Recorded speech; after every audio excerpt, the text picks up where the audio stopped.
The trunk, dead end in South Beach. There is a very specific smell that bakes into the upholstery of a car when it is left sitting in the sun. If you have ever lived in Florida, you know it. It is a mix of hot plastic, old leather, and trapped, stagnant air. But on a sweltering Tuesday afternoon in late August, with the temperature pushing 98 degrees, the smell coming from the silver 2018 Mercedes-Benz S-Class parked behind a defunct strip mall off Route 1 was not just hot leather. It was sweet, cloying, heavy. A local security guard, a guy named Rick, who was just doing his rounds, noticed the car first. It was parked across two spots, completely out of place next to the rusted-out dumpsters and cracked asphalt. He walked up to it, maybe 10 feet away, and saw the flies. A thick, buzzing cloud of them swarming the seams of the trunk. Rick did not open it. He called it in. And honestly, thank God he did. Because what the Miami-Dade police found when they finally popped that trunk, it is the kind of thing that sticks with an investigator for the rest of their career. Inside, folded like a discarded piece of luggage, was the owner of the car. To understand how a man ends up dead in the trunk of his own six-figure luxury sedan, you have to understand how he lived. His name was Laurent Dubois. He was 34, a French expatriate who had relocated to Miami a few years prior, bringing with him a seemingly bottomless trust fund and a taste for the absolute finest things in life. Laurent was, for lack of a better word, a playboy. He was the guy you would see at the exclusive clubs in South Beach buying $2,000 bottles of champagne just to spray them into the crowd. He lived in a sprawling 4,000 square foot penthouse overlooking Biscayne Bay. But he was not just a caricature. Friends described him as charming, fiercely loyal, and generous to a fault. He had this habit of paying for everyone's dinner, sliding his black Amex across the table before anyone else could even reach for their wallets. He loved vintage espresso machines, wore a custom cologne that smelled like cedar and sea salt, and had a laugh that could fill a room. He was untouchable. Or at least, that is the illusion money buys you. He floated through life, insulated by wealth, beautiful women, and fast cars. Which brings us to the weekend before the Mercedes was found. It started on a Sunday. Laurent had a standing brunch reservation at an upscale bistro in Brickell at 11:30 a.m. He never missed it. It was his weekly ritual to detox from whatever Saturday night had been.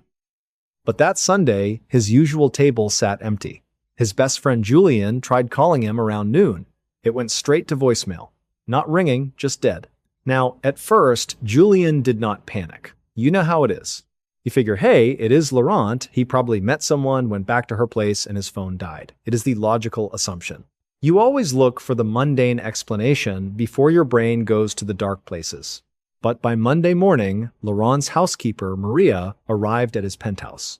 When she stepped off the private elevator, she noticed the front door was slightly ajar. She walked in. The AC was blasting, keeping the massive apartment at a freezing 65 degrees. The recessed lights were still on. On the kitchen island, next to his state-of-the-art espresso machine, was a half-drank cup of coffee, completely cold. His passport was still sitting on the entryway table. Everything was perfectly normal, except Laurent was gone, and the only thing missing from the penthouse were the keys to his Mercedes. At that point, it made sense to think maybe he just went for a late-night drive and got stranded, but honestly, looking at that cold cup of coffee and the heavy oak door left hanging open, Maria felt a knot forming in her stomach. Something was deeply wrong. Maria didn't wait. She grabbed her phone with shaking hands and dialed 911. When Miami-Dade PD arrived, they did the standard walkthrough. You know how these things go. They're looking for the obvious. Signs of forced entry, a struggle, blood. But the 4,000 square foot penthouse was pristine. The only sound was the low hum of the central AC fighting the oppressive 90-degree Florida heat outside. But then, the detectives pulled the building's security footage, and honestly, watching that tape, it gives you chills. It's 2:14 a.m. on Monday morning. Laurent steps into the private elevator. He's not dressed for a night out in South Beach. He's wearing a loose white linen shirt and sweatpants. He looks tired. He keeps checking his phone, staring at the screen like he's waiting for a message that isn't coming. The elevator doors open to the subterranean parking garage. 2 minutes later, camera 4 catches his black Mercedes S63 AMG pulling out past the security gate and disappearing into the humid Miami night. So, where did he go?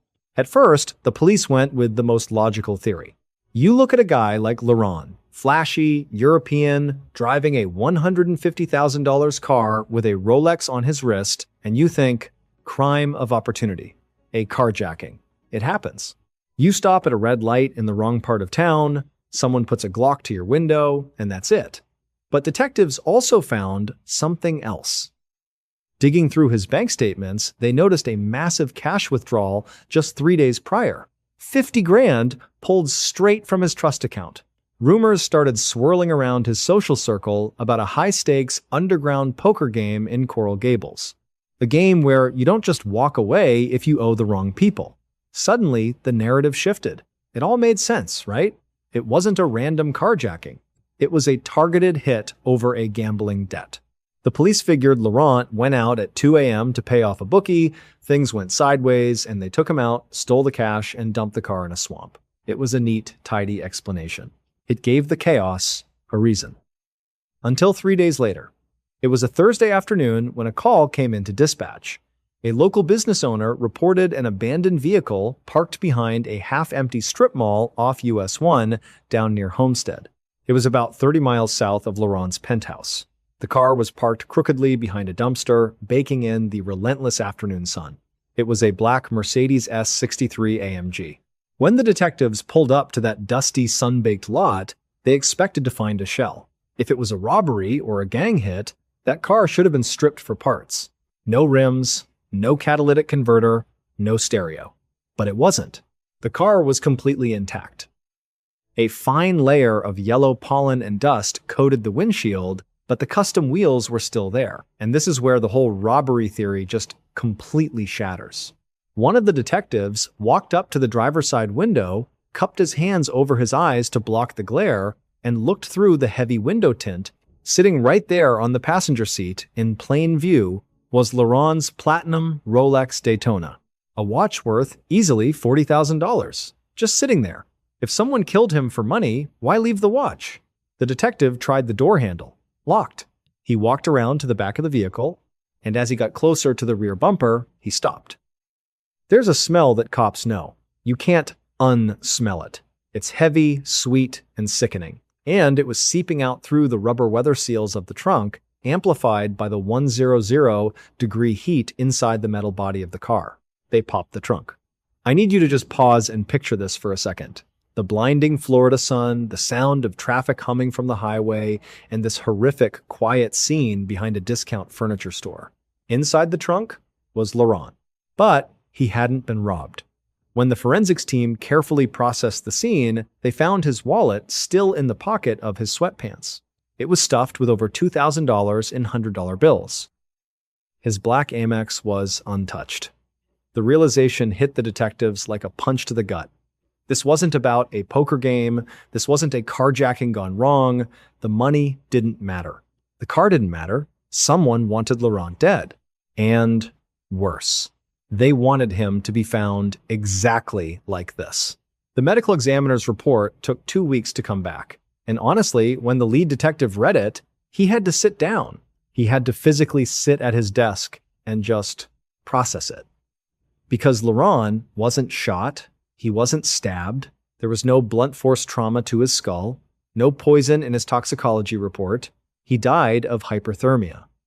Heat stroke, combined with positional asphyxiation, which meant when they closed the trunk of that S63 AMG, Laurent was still alive. You have to understand the sheer horror of that. We're talking about South Florida in mid-July. The temperature inside a black car sitting in direct sunlight can reach 140 degrees in less than an hour. Inside a sealed trunk, it's an oven. The ME found defensive wounds, but not from a fight with a killer.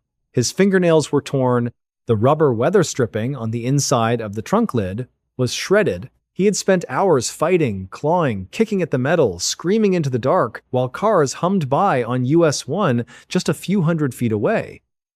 So how does a wealthy, physically fit playboy end up locked in his own trunk without a single bruise from a struggle? For weeks, the police chased ghosts. They looked at the business rival in Paris.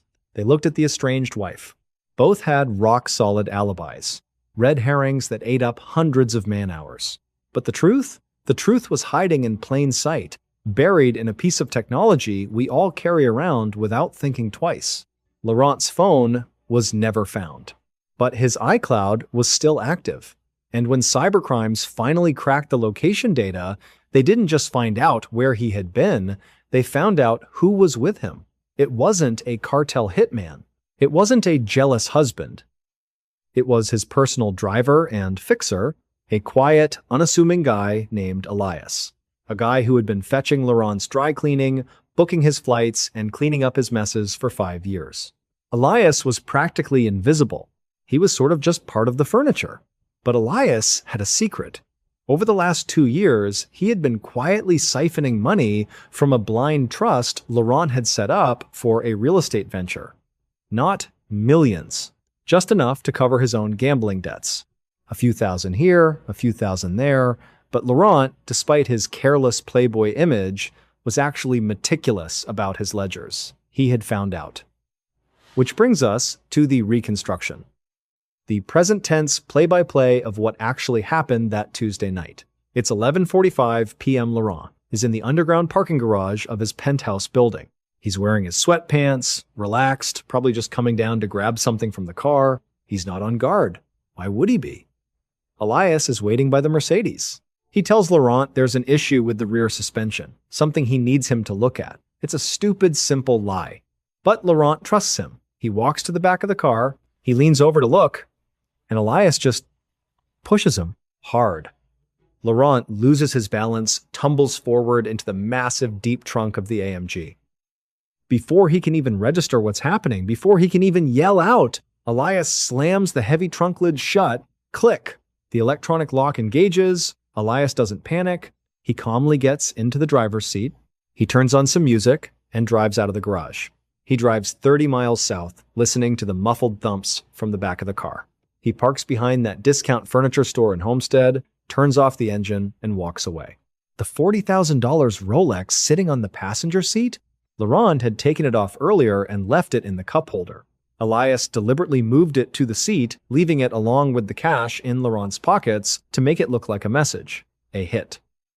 He literally walked away while his boss was trapped in the back, banging on the metal. When Elias was brought in for questioning, he didn't even break a sweat.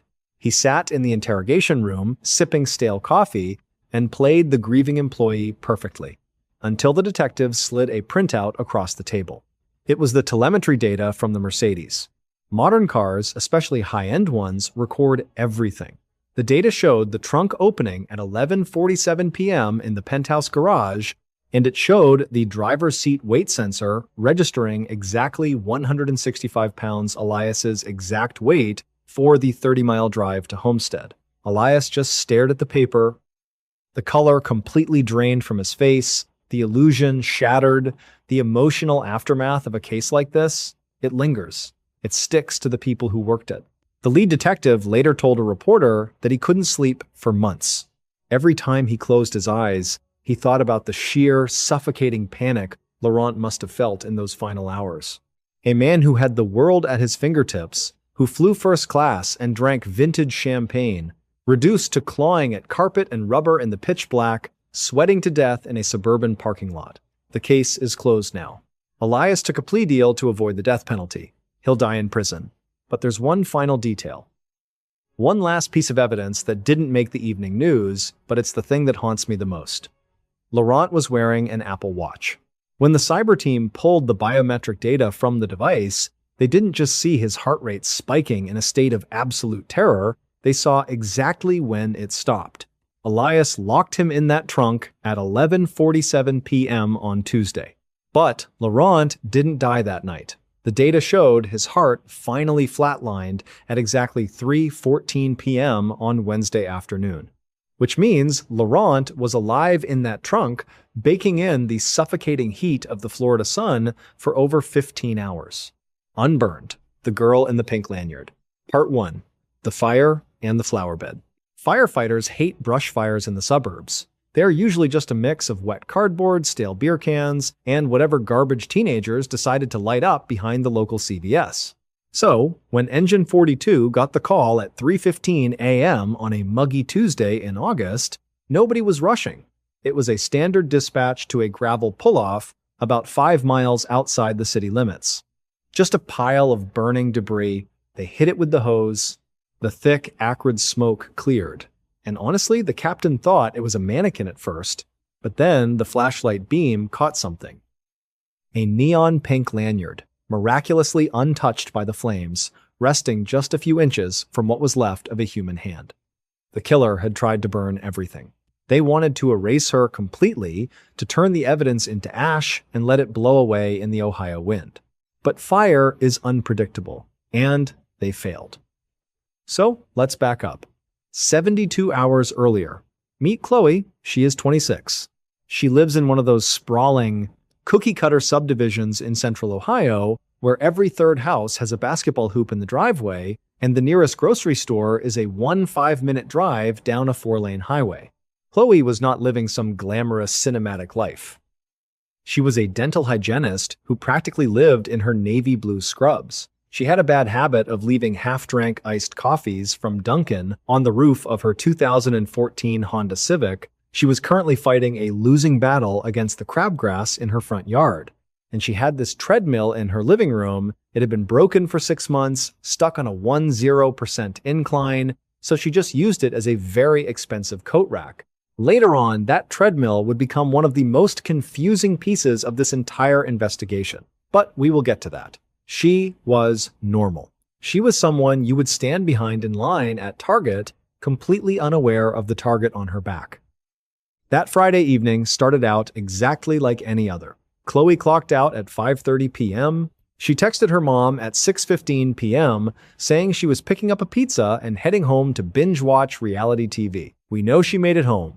The pizza box was on the kitchen counter, 2 slices missing. Her favorite fuzzy socks were tossed on the sofa. It is these little mundane details that make what happens next so hard to process. Because when you look at that living room, there is absolutely no sign of the nightmare that was about to unfold. The first sign that something was wrong was not a scream in the dark. It was not a shattered window. It was the sprinkler system. Saturday morning, 6 a.m. Chloe's next-door neighbor, a retired postal worker named Gary, was out on his porch drinking his morning coffee. Gary was the kind of neighbor who noticed everything. He knew when your car registration was expired. He knew when you used the wrong fertilizer. And that morning, he noticed Chloe's front lawn sprinklers kicking on, which was totally normal. But what was not normal was the Honda Civic. It was parked halfway up the driveway, but the back left tire was sitting about 2 feet deep into the flower bed, completely crushing a row of hydrangeas. The driver's side door was hanging wide open, and the car was running. Gary stood there for a minute, watching the water from the sprinklers spray directly into the open car door, soaking the driver's seat. At that point, it made sense to assume she was being careless. Maybe she ran inside because she forgot her phone. Maybe she had a stomach bug and rushed to the bathroom. People do weird things when they are in a hurry. Gary walked over, planning to just reach in and shut the engine off for her. But as he got closer, he heard a sound coming from the gravel right next to the front tire. A rhythmic, buzzing sound. It was Chloe's phone, face down in the dirt, vibrating with an incoming call from her mom. And right next to the phone, lying in a puddle of muddy water, was a single, bright pink slip-on shoe. The exact same neon pink as the lanyard they would find in the ashes 3 days later. Gary did not touch the phone. He did not touch the shoe. He just stepped back, pulled his own phone out of his pocket, and dialed 911. When the first patrol car arrived at 6:18 a.m., the sprinklers had finally shut off on their automatic timer. The only sound left in the cul-de-sac was the low, steady hum of the Honda Civic's engine. The officers drew their weapons and approached the vehicle. Empty. They moved to the house, clearing it room by room. They found the living room exactly as we left it. Fuzzy socks on the couch, half-eaten pizza on the counter. They checked the master bedroom, empty bed, perfectly made. They checked the spare room she used as a makeshift gym, noting a broken treadmill pushed against the wall. It seemed like an entirely insignificant detail at the time, just another piece of household clutter. But that broken treadmill would later become the exact reason the killer's timeline completely unraveled. At that moment, standing in the quiet of Chloe's home, the police were baffled. If she got home at 6:15 p.m. on Friday, ate pizza, and took off her shoes, why was her car running in the driveway on Saturday morning? And honestly, this is the part of the investigation where you want to find a logical sequence of events. You want it to make sense.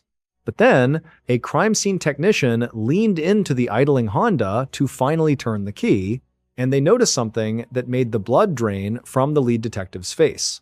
Chloe was 5'2". She drove with her seat pulled so far forward her knees practically brushed the steering column. But the driver's seat of the Honda was pushed all the way back, as far as it could go on its tracks. Whoever drove that car into the flower bed, whoever left it running with the door wide open, it was not Chloe, it was someone tall, probably over 6 feet. Suddenly, this was not a case of a careless mistake or a medical emergency. Someone else had been behind the wheel. The escalation was immediate.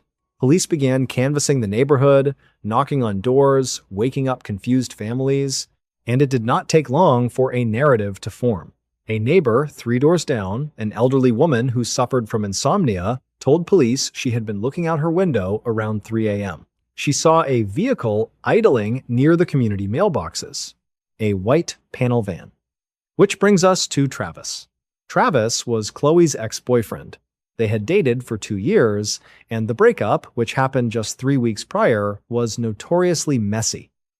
He had been blowing up her phone, leaving long, rambling voicemails, and, crucially, Travis worked as a freelance drywall installer. He drove a white 2010 Ford Econoline van. It made perfect sense. It is the oldest, most tragic cliché in the book, the obsessed ex who cannot let go. Police brought Travis in for questioning by noon that same Saturday, and he looked exactly like a guilty man. He was sweating, bouncing his leg, avoiding eye contact. But the detail that really locked him in as the prime suspect, he had fresh, angry red scratches running down his right forearm, defensive wounds. When they asked him where he was at 3 a.m., he stammered. He said he was at home, asleep, alone. No alibi. You could almost hear the cell door slamming shut. The detectives pushed hard, certain they had their guy. They just needed to know where Chloe was. But the truth is, rarely that neat. And this is where the entire theory collapsed, piece by piece. A junior detective was sent to verify Travis's non-existent alibi. He pulled security footage from a 4-hour gas station about a quarter mile from Travis's apartment. At 2:45 a.m., right when the white van was supposedly idling in Chloe's neighborhood, there was Travis on camera. He was buying a pack of Marlboros and a Red Bull. He was wearing a short-sleeved shirt. The camera resolution was crystal clear, and you could see the scratches on his arm. They were already scabbed over. He had gotten them from a stray cat 2 days earlier. He was not sweating in the interrogation room because he was a murderer. He was sweating because he had an outstanding warrant for unpaid parking tickets and thought he was going to jail for it. And that white van the neighbor saw? Police tracked down the license plate caught on a distant Ring camera. It did not belong to Travis. It belonged to a local newspaper delivery driver whose regular sedan was in the shop. The driver was just dropping off the Saturday morning edition. Travis was innocent. He was just a flawed, messy guy who happened to fit the profile perfectly. The realization hit the precinct like a physical blow. The scratches were a red herring, the white van was a ghost, the obsessed ex was a dead end. By Sunday morning, the false comfort of having a suspect was gone, replaced by a cold, suffocating dread. Because if Travis did not push that driver's seat all the way back, who did? Who was the 6-foot-tall phantom that drove Chloe's car into the hydrangeas, and more importantly, where did they take her? By Monday morning, the investigation was running on fumes and bad coffee.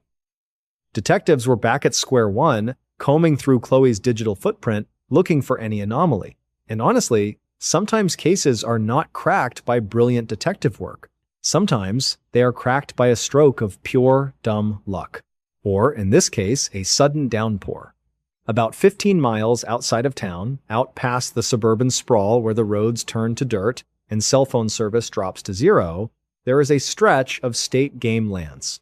On Monday afternoon, a local game warden noticed a plume of black smoke rising from a clearing near an old, rusted-out hunting cabin. When he got there, he found a 5.5-gallon metal burn barrel. Someone had doused the contents in gasoline and tossed in a match. But here is the thing about burning evidence. It is actually a lot harder than it looks in the movies, especially when a freak summer thunderstorm rolls through and dumps 2 inches of rain in 20 minutes, choking the fire out before it can really get going. Police were called in. Crime scene techs sifted through the soggy, foul-smelling ash, and right there, half melted but still undeniably recognizable, was a chunk of neon pink rubber, the sole of Chloe's shoe. Beneath the shoe, insulated by the thick rubber, was a partially melted iPhone, Chloe's phone. The killer had tried to destroy the evidence, and he had failed. But the most damning piece of evidence was not the shoe or the phone. It was a charred piece of heavy canvas fabric, like a work apron, with a brass name tag still clinging to it. The name on the tag was Marcus. Which brings us back to the broken treadmill. If you remember from earlier, Chloe had been complaining to her sister that her treadmill had broken down, and she had submitted a maintenance request with her apartment complex. Detectives pulled the work logs. The maintenance man assigned to Chloe's building was a guy named Marcus Vance. He was 6'3". When police arrived at Marcus's ground floor apartment, he did not run. He did not have an alibi. He just opened the door, and the detectives immediately noticed the fresh, angry burn blisters across the knuckles of his right hand. The interrogation was not a masterclass in psychological warfare. It was brief and pathetic.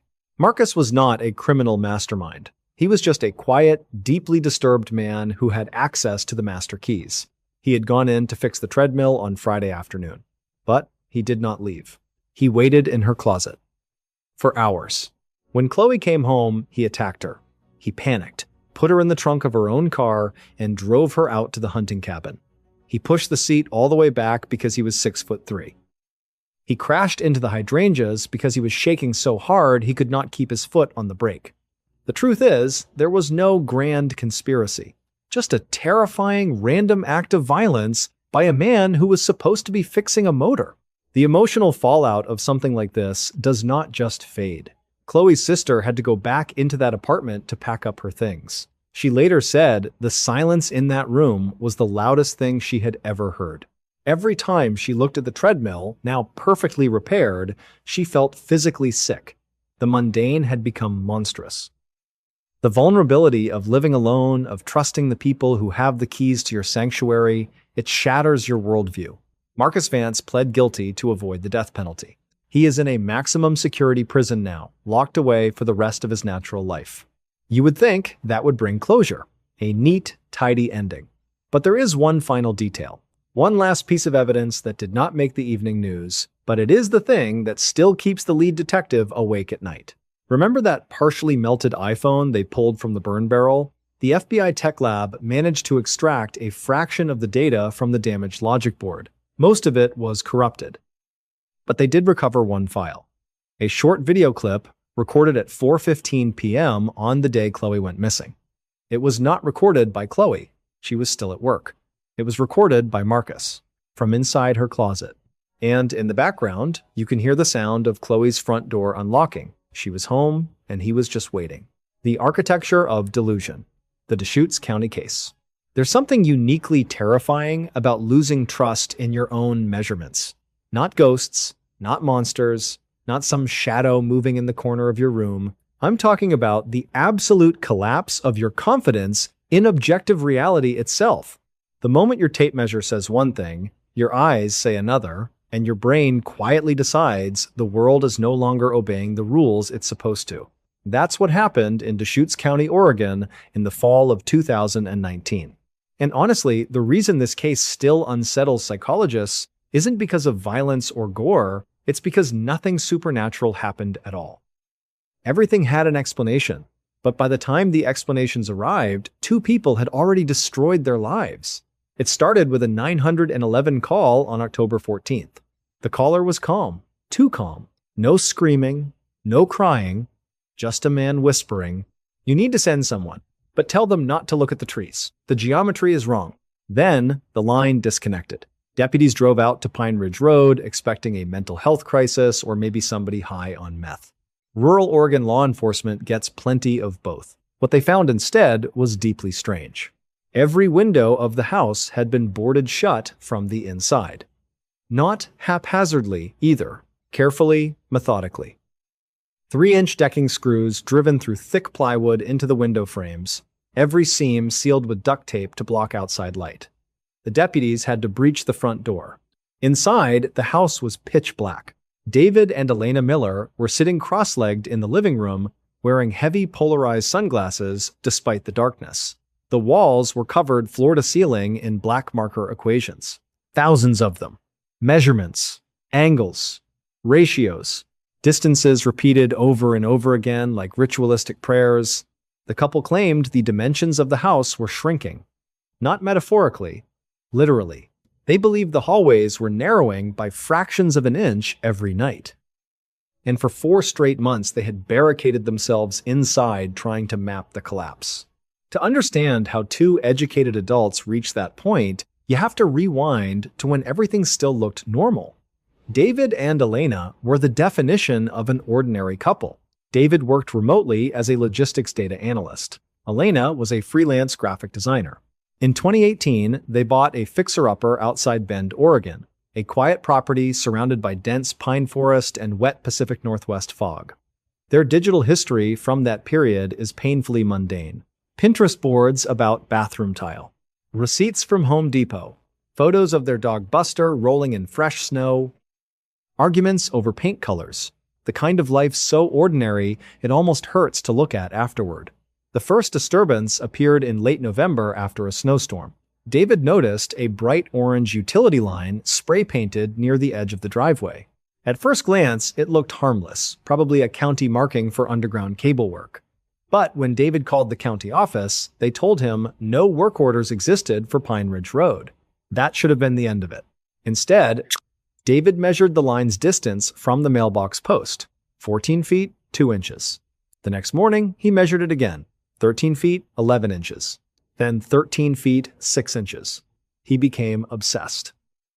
Every morning before sunrise, David shuffled outside in slippers, carrying a tape measure and notepad, recording distances while standing in freezing Oregon air.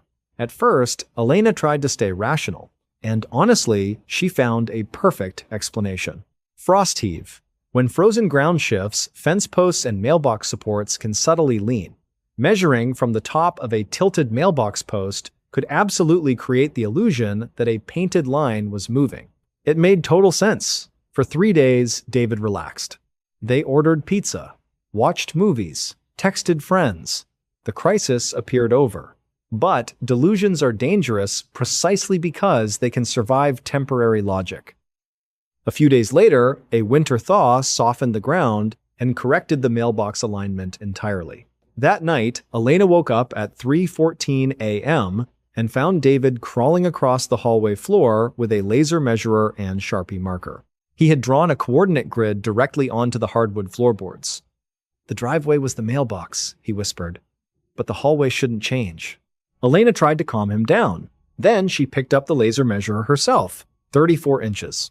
That was the hallway width. Except Elena knew the hallway had originally been 38 inches wide. She remembered because she had bought a custom 36-inch runner rug that fit perfectly with 1 inch of hardwood exposed on each side. Now the rug was buckled violently upward against both baseboards. In that moment, her certainty shattered. That's the detail psychologists always focus on later. Not the faulty measurement, not David's paranoia, the rug. Because the human brain desperately trusts visual confirmation. And once Elena saw physical evidence supporting David's fear, she stopped being an outside observer and became part of the delusion. That's when the collapse accelerated. For 19 days, the couple vanished from normal life. Neighbors saw lights flickering at odd hours. Grocery deliveries piled up untouched.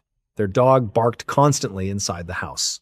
Meanwhile, David and Elena transformed the interior into a paranoid geometric map. Every wall measured, every hallway tracked, every angle recorded. They stopped trusting windows because they believed perspective distortion was infecting spatial relationships. They boarded the house shut to eliminate outside visual references. When Elena's sister finally entered the home weeks later, she described the atmosphere as physically oppressive. The smell of stale coffee, rotting takeout containers, human sweat, panic.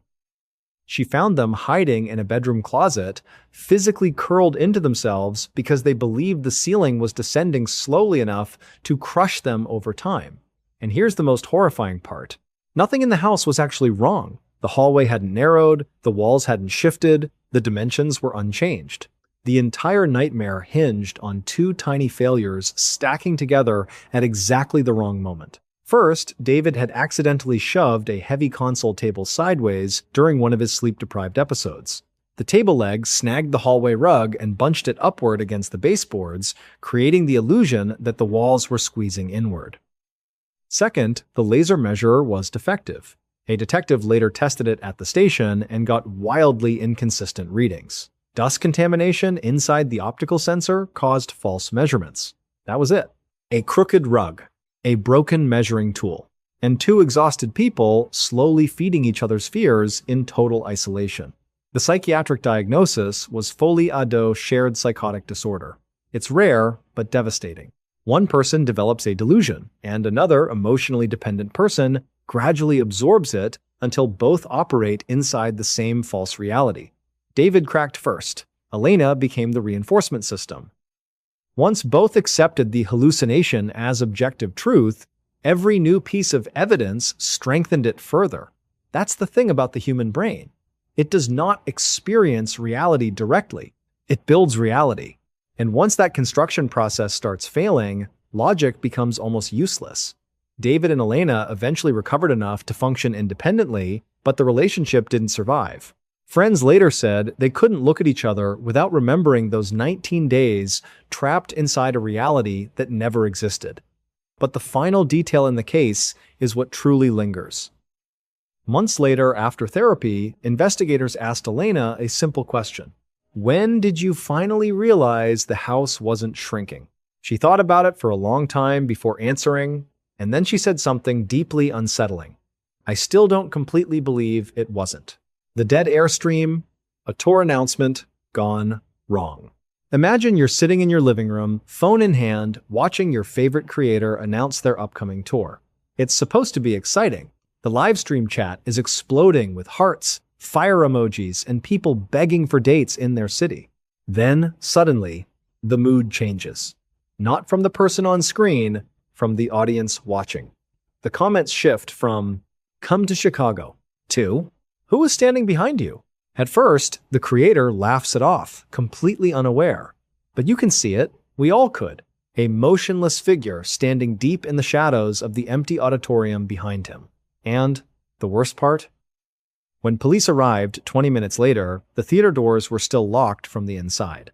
According to the officers, nobody else was inside the building. Honestly, the weeks leading up to a tour are chaos. You stop sleeping properly. You live off gas station, coffee, and fast food wrappers while trying to coordinate venues, flights, hotels, merch shipments, and schedules. For nearly 3 months, I had been mapping out this tour route. 30 cities, mostly small clubs and aging theaters scattered across the Midwest and East Coast. By the time launch day arrived, I was completely exhausted. Running on maybe 4 hours of sleep and a lukewarm, dark roast that tasted vaguely like burnt copper. For the live stream announcement, I wanted atmosphere, not just my apartment bedroom. So I rented the Orpheum Theater in rural Pennsylvania for a few hours. The place was incredible. An enormous, decaying relic from the 1920s. Peeling gold leaf walls, 800 faded velvet seats, a stage that smelled like dust, mildew, and ancient wood. Perfect for the vibe I wanted. I arrived around 9 p.m. The caretaker, an older man named Frank, let me inside, showed me the breaker panel, then pointed toward the front entrance. "Lock the deadbolt when you leave," he told me. He chained the lobby doors from the outside and left me with access to a single rear alley exit. After that, I was alone. Just me, a laptop, a ring light, camera gear, and the suffocating silence of an empty theater. At exactly 10 p.m., I clicked Go Live. The energy was amazing. The chat flew by faster than I could read it. I was announcing dates, joking with viewers, answering questions. Everything felt smooth. Natural. You know that rare moment during a live stream where your brain finally locks in and everything clicks? That was me. Then, around 15 minutes in, something changed. Not technically, the stream quality stayed fine, but the comments shifted. Buried between excited messages, one user typed, "Is someone else there with you?" I laughed. Literally laughed out loud. "Nope," I joked into the camera. "Just me and the ghosts of the Orpheum." At the time, it felt like classic livestream trolling. Old theater, dark shadows, haunted building jokes, but then more comments appeared. "Look at the balcony. Dude, there's someone upstairs." Upper left balcony. I glanced past the glow of my ring light into the darkness beyond the stage. And honestly, that's the problem with ring lights. They illuminate you perfectly while turning everything else into a wall of blackness. I couldn't see anything. Then I heard it. Cree! The unmistakable groan of a heavy wooden theater seat folding downwards somewhere in the upper balcony. I froze instantly. My hand literally stopped over my keyboard. You have to understand how theaters like the Orpheum are built. Back in the 1920s, acoustics mattered more than speakers. Every surface was designed to carry sound perfectly. A whisper on stage could travel all the way to the back row. So when that wooden seat creaked open above me, it didn't sound distant. It sounded close enough to touch. The chat completely exploded. "Bro run. There's someone up there. Dude, turn around." I tried to laugh it off. I forced this shaky, nervous chuckle and looked straight into the camera. All right, very funny guys. Nice attempt at freaking me out. And honestly, my brain desperately searched for a rational explanation. Frank had mentioned the old steam boiler system beneath the theater. The temperature outside had dropped to 38 degrees that night, meaning old pipes were probably contracting. Old buildings settle too. Drafts shift things around. One loose, spring-loaded seat moving on its own suddenly sounded believable enough for me to calm down. "It's probably the pipes," I told the stream. For about a minute, I actually believed it. The chat slowed slightly. Some viewers agreed it was probably just the building. I took a sip of stale coffee and looked down at my notes again. Okay, moving on. October 14th, we'll be in. Thud. I stopped speaking. Thud, thud. Footsteps. Heavy footsteps. Not random noise, not pipes, not settling wood. Someone wearing heavy boots was walking down the balcony stairs toward the edge overlooking the stage. My stomach dropped instantly. I grabbed my phone, switched on the flashlight, and aimed the beam upward. The LED light sliced through floating dust particles, briefly illuminating the peeling balcony railing. And then I saw it. A figure, tall, broad-shouldered, standing perfectly still at the edge of the balcony, leaning forward and staring directly down at me. I genuinely stopped breathing. The live stream chat had become a solid wall of white text racing across my screen, but I couldn't look away from the silhouette above me. The figure didn't move, didn't hide, didn't run, and honestly, that was the most terrifying part. The calmness. Most trespassers panic once they're discovered. This person just stood there silently watching me from 30 feet above the stage. Then slowly, the figure raised one hand over the railing. At first, I thought it was a weapon. My muscles tensed, ready to dive behind the desk. But then a faint bluish glow illuminated the hand. A smartphone. The figure tilted the screen toward me. Even from that distance, I recognized what I was seeing. My live stream. He was standing there watching me broadcast in real time, muted. Then, he flicked his wrist. Something small fluttered downward from the balcony, a white object drifting slowly through the darkness before landing softly on the stage floor near my desk. The figure stepped backward into the shadows, gone instantly. 5 seconds later, clang! A heavy fire exit slammed somewhere above me. That was enough. I didn't investigate. I didn't try being brave. I slammed my laptop shut, grabbed my keys, and ran. I left thousands of dollars of camera gear sitting on that stage. I sprinted through the aisle, shoved open the theater doors, and hit the freezing night air like a wall. Inside my rental SUV, my hands shook so violently I dropped my phone twice trying to dial 911. The police arrived about 15 minutes later. 2 patrol cars. flashing lights reflecting across the empty parking lot. I stayed inside the SUV while officers searched the building. 20 minutes later, a young deputy returned to my car. "Building's empty," he told me. Apparently, the upper fire exit had been propped open with an old paint can leading into the alleyway behind the theater. Whoever the man was, he had already disappeared.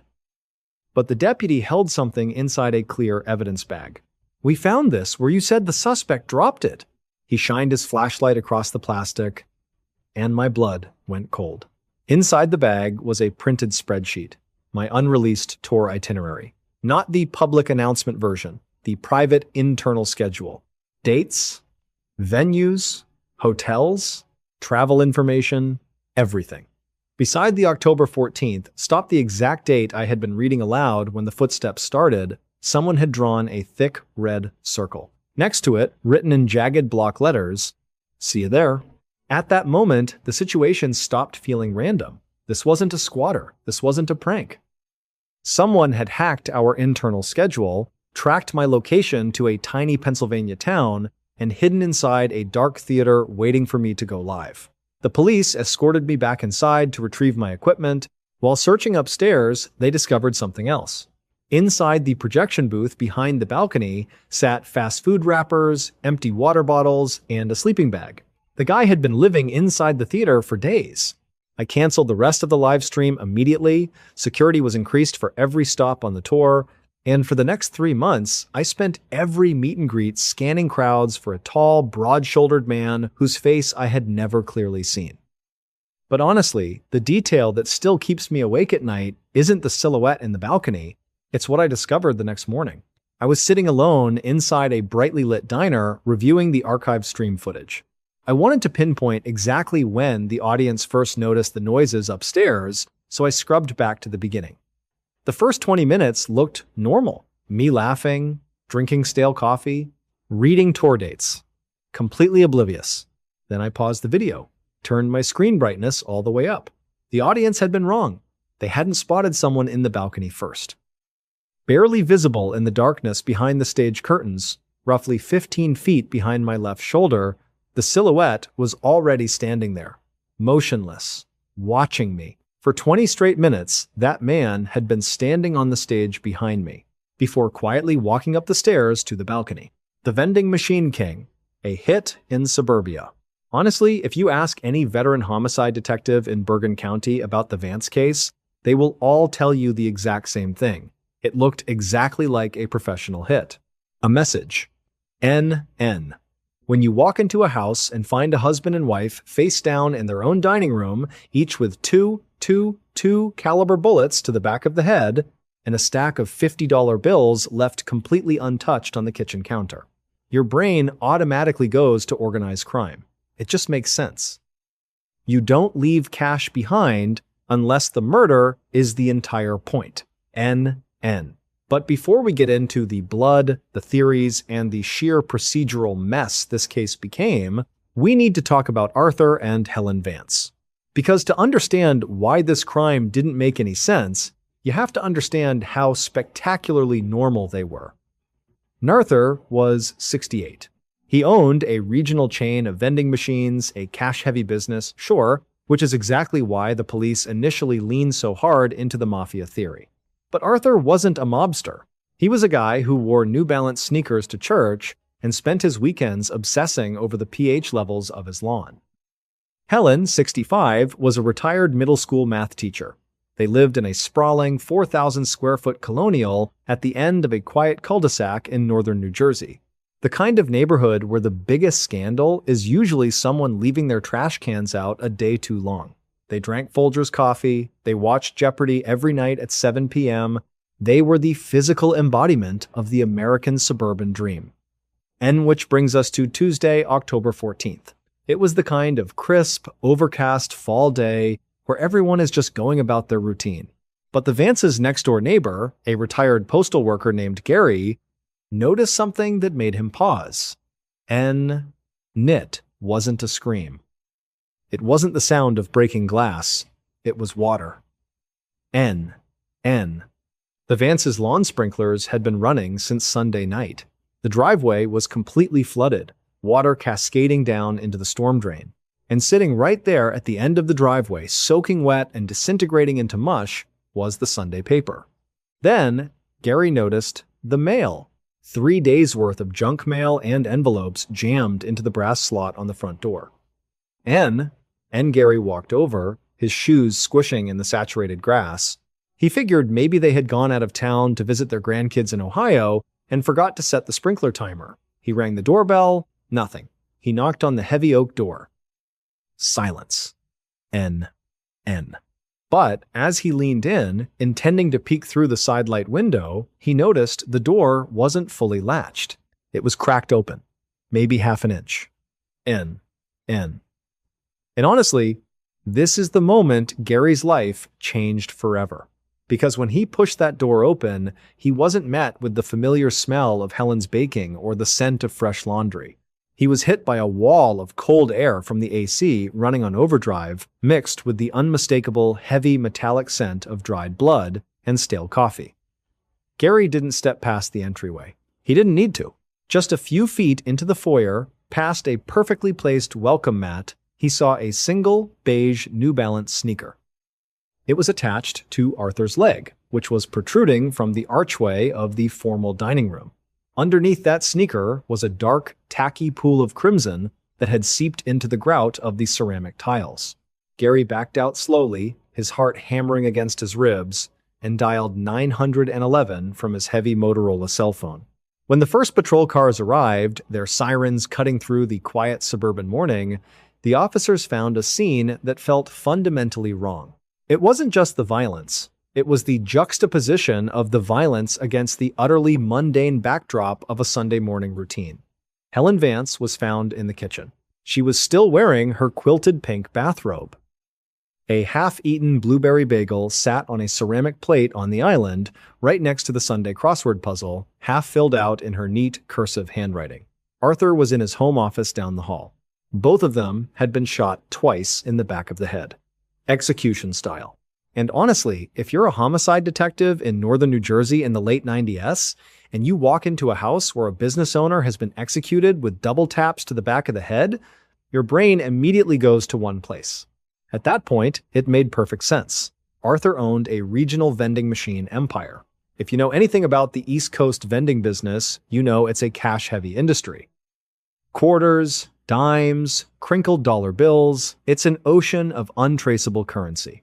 For decades, it had been a prime target for organized crime infiltration, money laundering, and territorial disputes. Detective Ray Miller, a 20-year veteran who looked like he survived entirely on black coffee and antacids, took one look at the scene and called it. "This is a hit," he told the responding officers. And for the first 48 hours, the entire police department operated on that exact assumption. It was a clean, logical narrative that explained the unexplainable. There was no forced entry, meaning whoever came in either had a key or was let in. There was no sign of a struggle, no overturned lamps, no broken picture frames, and most importantly, there was no robbery. Helen's $15,000 diamond anniversary ring was still on her left hand. Arthur's gold Rolex was still ticking on his wrist.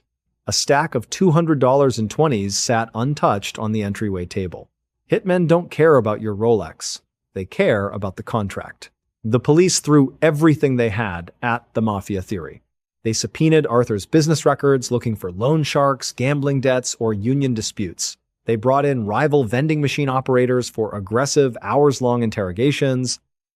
They scoured the neighborhood for reports of suspicious black Lincoln Town cars idling by the curb. But here's the thing about a logical narrative. It only works until the physical evidence starts screaming at you. As the crime scene technicians painstakingly processed the 4,000 square foot colonial, the professional hit theory didn't just crack it completely shattered. It started with the ballistics. When the medical examiner extracted the slugs from Arthur and Helen, they weren't 9mm rounds. They weren't 38 specials or heavy duty. They weren't 45S. They were 22 caliber long rifle bullets. .22 is a squirrel gun. It's a target shooting round. It's notorious for jamming and lacking stopping power. No self-respecting mob contractor is walking into a double homicide with a .22 caliber pistol. It's too unpredictable. Then there was the timeline, which was a procedural mess. The coroner placed the time of death somewhere between 8 a.m. and 10 a.m. on Sunday. But the neighbors didn't hear any gunshots, which initially suggested a silencer, another point for the hitman theory, but a .22 fired inside a large, heavily insulated house with the windows closed and the AC blasting. You wouldn't hear it from the street anyway. But the detail that truly broke the detectives, the clue that kept Detective Miller awake at 3 a.m. staring at the ceiling, was found in the kitchen and the laundry room. Remember the stale coffee Gary smelled? The crime scene techs found a standard drip coffee maker on the counter. The pot was half full. The burner was left on so long the glass had scorched. Next to it was a ceramic mug with a single faint smudge of a latex glove on the handle. Someone had brewed a fresh pot of Folgers Times after Times shooting Helen and Arthur. They had stood in that kitchen, feet away from Helen's body, and casually drank a cup of coffee. And then the techs opened the laundry room door. Inside was Buster, the Vance's 12-year-old golden retriever. He wasn't harmed. In fact, he was resting comfortably on his dog bed. Next to him was a freshly filled bowl of water and exactly 2 level scoops of Purina dog food in his dish. A mafia enforcer doesn't stick around to brew a pot of Folgers. A cold-blooded hitman doesn't take the time to carefully measure out dog food to ensure the family pet doesn't go hungry over the weekend. The realization hit the precinct like a bucket of ice water. They weren't looking for a professional killer from the 5 families. They were looking for someone who felt right at home. When you realize the killer is someone who knows where the dog food is kept, the entire investigation flips on its axis. And honestly, for Detective Miller, this was the moment the case went from a high-profile puzzle to something deeply, intensely ugly. They stopped looking at offshore accounts and disgruntled business partners. They started looking inward. They looked at the Vance's inner circle, and it didn't take long for the spotlight to fall on their only son, Julian.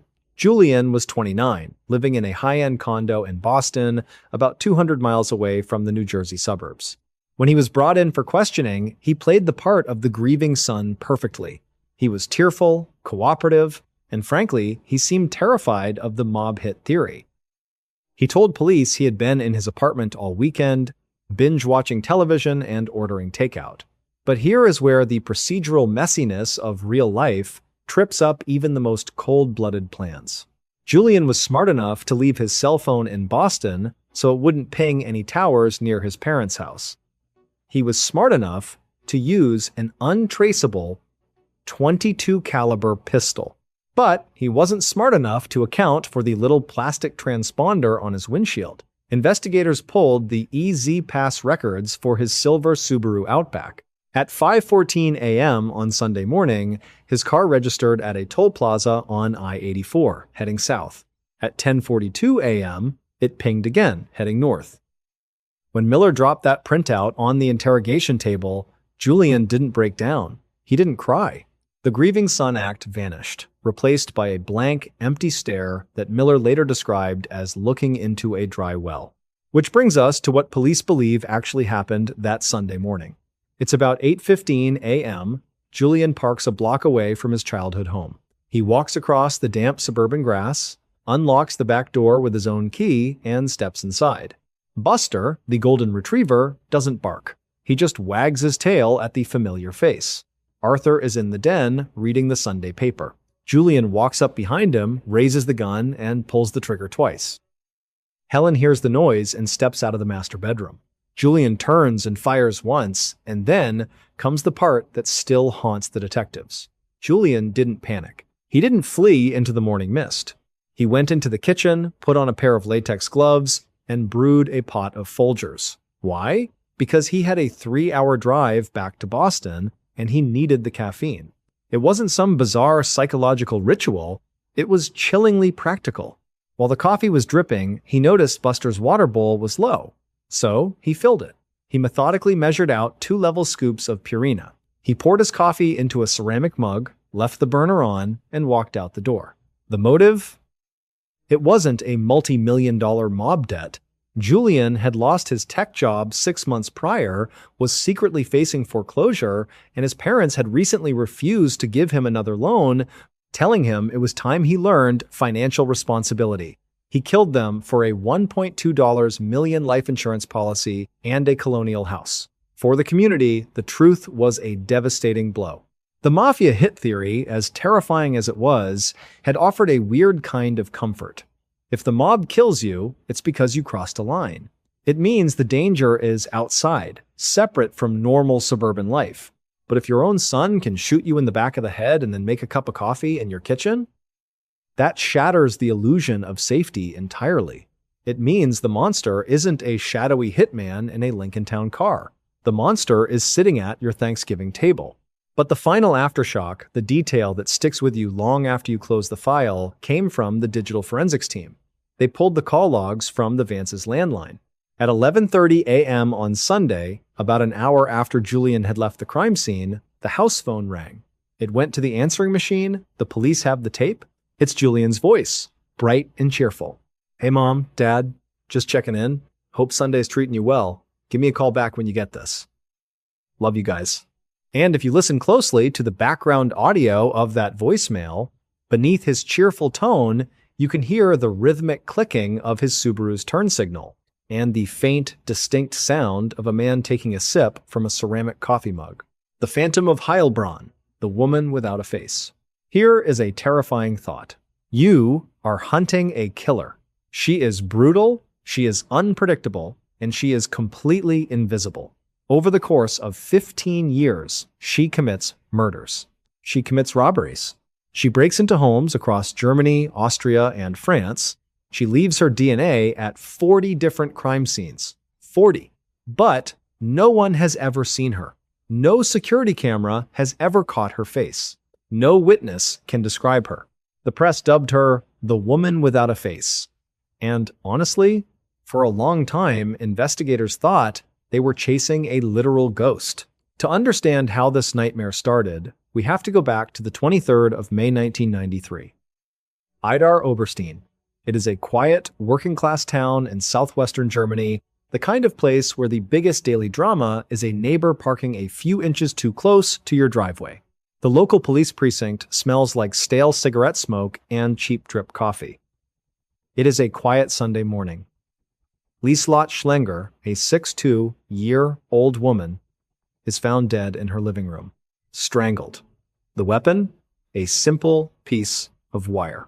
Now, at first glance, it looks like a robbery gone wrong. But real crime scenes are not like the movies. They are messy. They are chaotic collections of unopened junk mail, half-empty mugs, and misplaced everyday items. Investigators comb through the apartment, and right there, near Lieslot's body, they find a teacup. It is totally ordinary. But when they swab it, they get a hit. DNA. Female DNA. At that point, it made sense. The detectives thought, "Great, we have our killer. It is just a matter of time." They log the DNA into the database, file the paperwork in a thick manila folder, and wait for a match. But the match never comes. The case goes cold. For 8 long years, that DNA profile just sits in a dusty digital archive, a forgotten string of genetic code, until March 2001, when suddenly the system pings, and the ghost comes back to life. March 2001, Freiburg, Germany, about 130 miles south of our first crime scene. A 1-year-old man is found dead, strangled, just like Lieslot. The police dust the scene and they find a single, distinct fingerprint on a kitchen drawer. They swab it. The DNA matches our ghost. NN. Now, the detectives are sitting up. 2 murders, 8 years apart. Both victims in their 60s, both strangled. It is terrifying, sure, but it is also a pattern, and cops love patterns. They think, okay, we have a female serial killer. They start profiling her.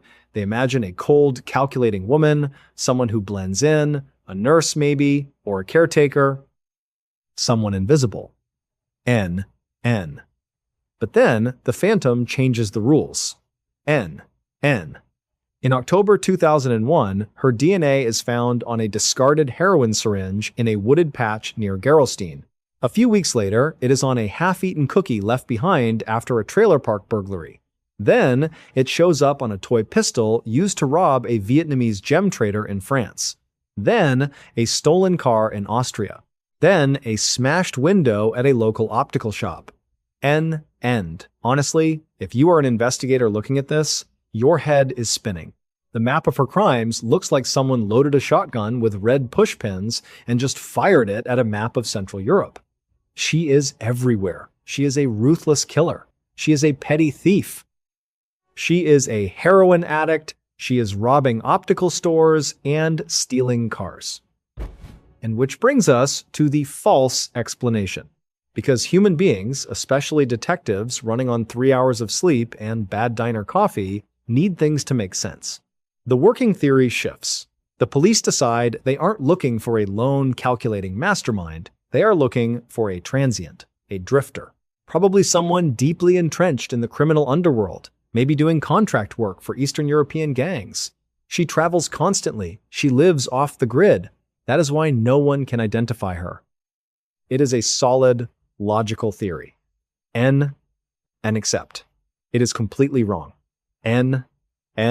The escalation reaches its absolute peak on the 25th of April 2007, Heilbronn, Germany.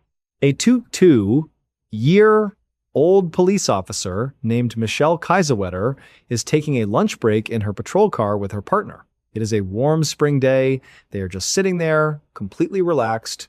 Suddenly, two figures approach the vehicle from behind. They draw weapons. They fire point blank into the cruiser. Michelle is killed instantly. Her partner is critically wounded. NIT is a brutal, brazen execution, a national tragedy. The German police force goes into overdrive. They tear the crime scene apart, swabbing every square inch of that patrol car. And on the back seat, right there on the upholstery, they find it. The DNA of the woman without a face. Now. She isn't just a burglar or a serial killer. She is a cop killer. The bounty on her head skyrockets to 300,000 euros. The media is in an absolute frenzy. The Phantom of Heilbronn is the most dangerous woman in Europe. End pawn. But right when the hunt reaches its fever pitch, the truth starts to collapse.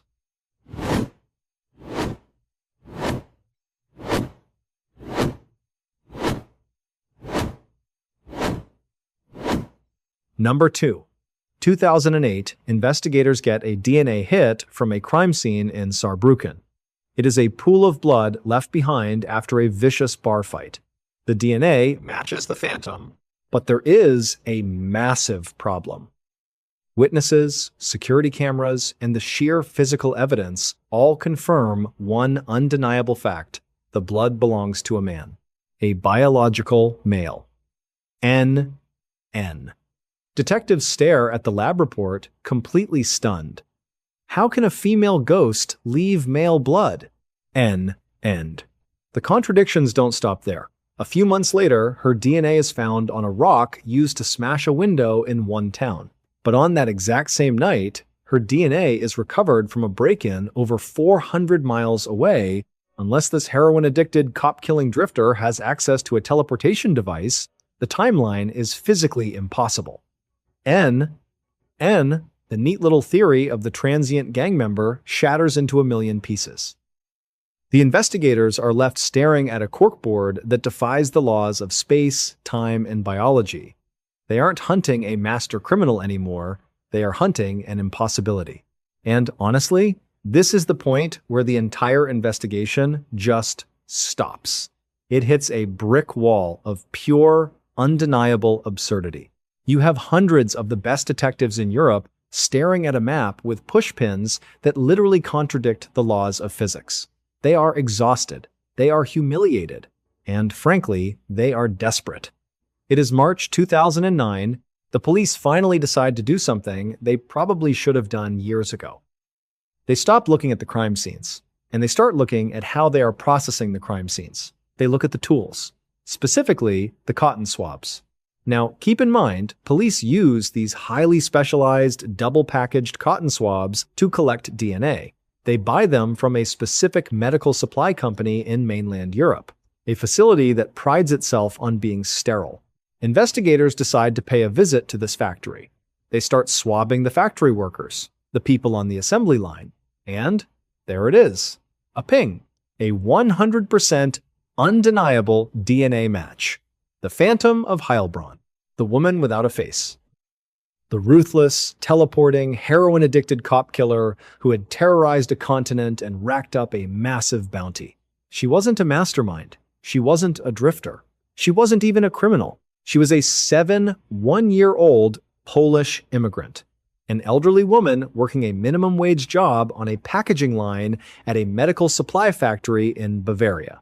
Let that sink in for a second. For over 15 years, this elderly woman had just been coming to work, drinking her morning coffee, and packing cotton swabs into plastic tubes. And because the factory's sterilization process killed bacteria and viruses, but did not destroy human DNA, every time she accidentally touched a swab without gloves, or coughed, or shed a microscopic skin cell, she was framing herself for murder. The police weren't tracking a serial killer, they were tracking their own contaminated equipment.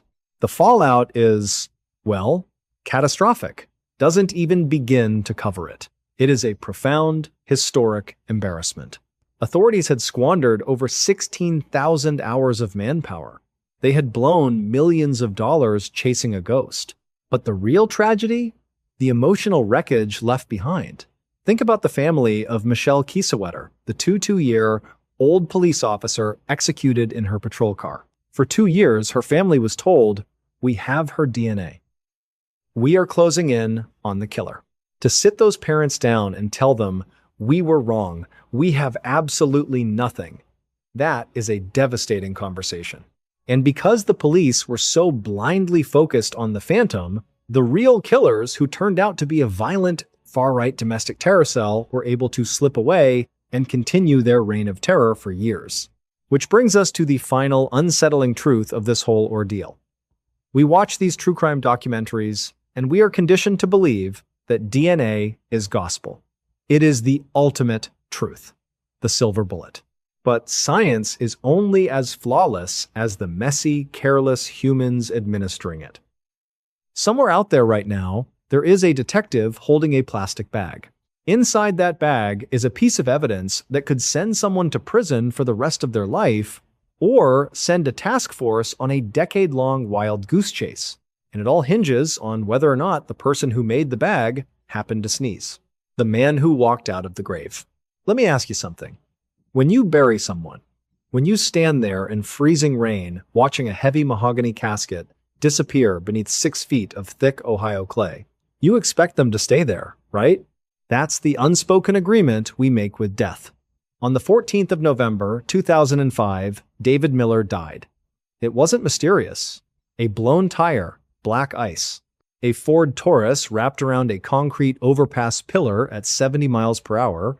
The impact was catastrophic. According to the county medical examiner, the blunt force trauma was so severe that he strongly recommended a closed casket funeral. David's wife, Sarah, agreed. She buried him. She mourned him. And eventually, life moved on. But 18 years later, on a humid Tuesday night in August of 2023, a man walked into a 24-hour diner just outside Columbus, Ohio. He sat alone in a cracked vinyl booth, ordered a slice of cherry pie, and when the waitress brought the check, he handed her a faded Discover credit card covered in deep scratches. The card had expired in 2006. The name printed on it was David Miller. Which brings us to Sarah. To understand how horrifying this moment truly was, you need to understand who Sarah had become over those 18 years. She was 46 now, an ER triage nurse living quietly in the Dublin suburbs. Sarah dealt in facts. She understood death in clinical terms: lividity, rigor mortis, cardiac arrest, oxygen deprivation.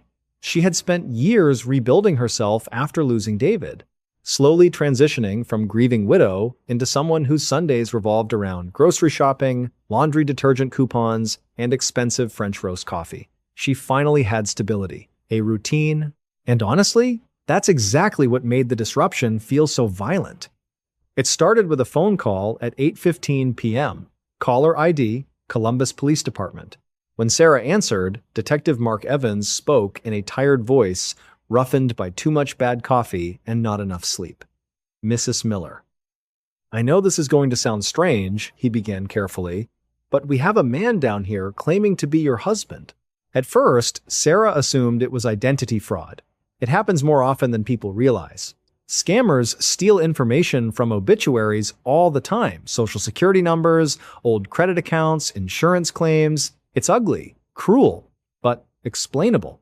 So Sarah grabbed her keys and drove 12 miles to the precinct, fully prepared to identify some con artist and press charges. The station smelled like floor disinfectant and stale sweat. Detective Evans led her through a narrow cinder block hallway toward an observation room. "Look, he's obviously disturbed," Evans muttered apologetically. "No ID, just the old credit card. We only need you to confirm you've never seen him before so we can process him." Sarah nodded. Then she stepped up to the two-way mirror. She expected a drifter. Instead, she saw David. Older, thinner, exhausted, but unmistakably him. The same jawline.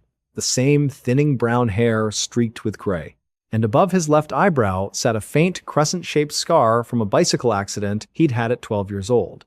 He even wore the same brand of flannel shirts David had obsessively collected for years. But resemblance alone wasn't enough. Human beings are wired to recognize familiar patterns even when they aren't real. Then the man lifted his hand, and Sarah stopped breathing. He tapped his fingers against the metal interrogation table. Tap, tap, slide. Tap, tap, slide. It was oddly specific. David used to do that exact motion whenever he struggled to remember song lyrics while driving. Not similar. Exact. A piece of unconscious muscle memory burned into another human body. Sarah staggered backward. Her stomach dropped cold, because at that moment, it no longer felt like coincidence. Through the speaker system, the man slowly lifted his head toward the mirror, and then he spoke. "Sarah?" His voice sounded dry and weak. "Sarah, it's so cold." A pause. "Why did you leave me in the box?" Sarah didn't scream. Her knees simply gave out beneath her. If you've ever experienced catastrophic shock, you know the brain doesn't process it immediately. It shuts things down, protects itself. Detective Evans caught her before she hit the floor. The next 48 hours became procedural chaos. The police didn't believe in ghosts, they believed in fraud. So they fingerprinted him, ran everything through AFIS, the automated fingerprint identification system. When the results came back, Evans personally called Sarah into his office. He looked pale, sleep-deprived.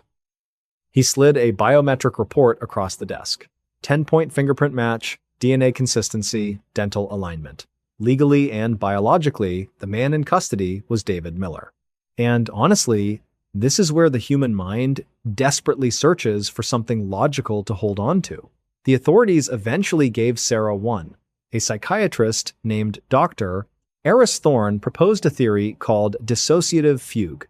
According to the official explanation, the body recovered from the 2005 crash had been badly burned and misidentified through flawed dental records. David himself had supposedly survived the collision, but suffered catastrophic brain trauma, wandering away in a dissociative state and living transiently for nearly 2 decades before suddenly recovering fragments of his memory. As for the phrase, "the box," Dr. Thorne smiled sympathetically. "Trauma speaks in metaphor," he explained. He probably spent years sleeping in storage containers or shelters. His brain converted those memories into symbolic language. It sounded tragic, but rational, and Sarah desperately needed rational. So she brought him home. For the first few days, things remained quiet. David barely spoke.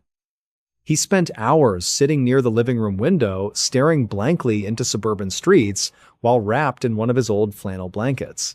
But the cracks in the explanation began appearing almost immediately. His skin was always freezing cold. Not cool, cold. Like touching refrigerated meat. And sometimes Sarah noticed something else. He barely breathed. Minutes would pass without any movement in his chest before a sudden, violent gasp interrupted the silence. Then came Tuesday night, the night everything collapsed. Sarah was washing dishes, while David sat motionless at the kitchen island, staring into a mug of untouched coffee. Then suddenly, he whispered, "I still have it." Sarah turned off the faucet. "Have what?" David slowly traced the rim of the mug with one finger. The letter. He never looked up. "The blue envelope you slipped into my jacket pocket before they closed the lid." The sponge fell from Sarah's hand into the sink. Nobody knew about that envelope. Nobody. The funeral viewing had been private due to the severity of the crash injuries. Right before the casket was sealed, Sarah had slipped a handwritten goodbye letter into the breast pocket of David's burial suit. No one else had seen it. No one else could possibly know. Unless he had truly been inside the coffin. Panic is a strange thing. Cold, sharp, it cuts clean through denial. Within 24 hours, Sarah hired an attorney and petitioned for an exhumation order. 3 agonizing weeks later, on a fog-covered Thursday morning, workers arrived at Oak Hill Cemetery with a backhoe. Sarah stood trembling behind yellow caution tape as the concrete burial vault emerged from the earth. The coroner cracked the seal. The mahogany lid creaked open. Sarah expected to find another body inside. The hitchhiker, the stranger, the explanation. Instead, the casket was empty. No bones, no clothing, nothing. But that wasn't what made the coroner stumble backward and vomit into the wet grass. It was the inside of the lid.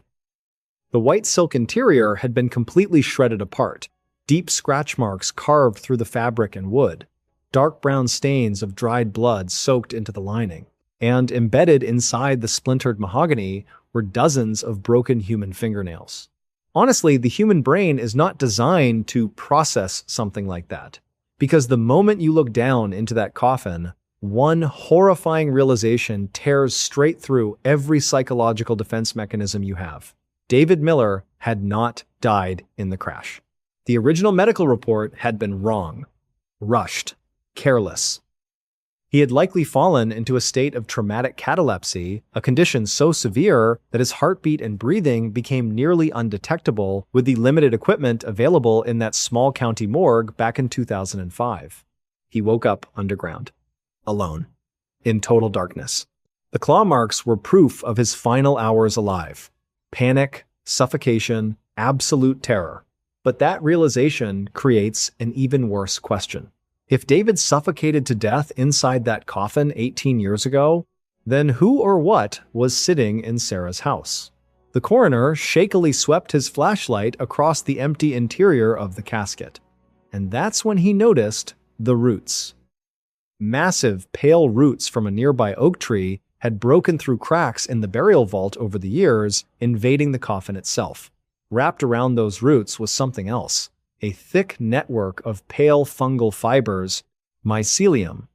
At first, it looked like mold, but forensic botanists later identified it as something extraordinarily rare, a deep soil parasitic fungus with a horrifying biological trait. It absorbed and replicated organic material at the cellular level. For 18 years, the fungal network had slowly consumed David's corpse beneath the cemetery. When it reached the brain, it absorbed neural tissue too. Fragments of memory, the blue envelope, Sarah's voice, fear, pain. And eventually, after consuming everything, the fungal mass reconstructed itself into a crude biological imitation of the man it had devoured.